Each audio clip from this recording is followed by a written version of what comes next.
Hello friends, আজ তোমাদেরকে ঘুরে দেখাবো ফলতা ঝাউ বাগান, যেখানে আমরা দেখতে পাচ্ছি প্রাকৃতিক সৌন্দর্য এবং হুগলি নদীর মন মাতানো পরিবেশ। যখন আমি কলিকাতার কলেজে পড়িতাম, ঠিক সেই সময় অনেক বন্ধু বান্ধবীর থেকে এই ফলতা পিকনিক স্পটের কথা শুনেছি। বেশ কিছু বন্ধু বলতো, ফলতা পিকনিক স্পট, ওফ, ও তো দারুণ জায়গা। শীতের সময় মানুষ বনভোজনের জন্য এই ফলতা পিকনিক স্পটে চলে আসে।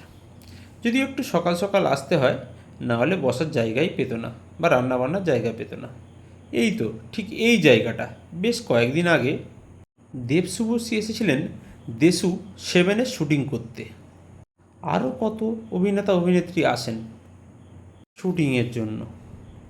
সারা বছরই এই নদীতে নৌকো বিলাসের সুবিধা থাকে।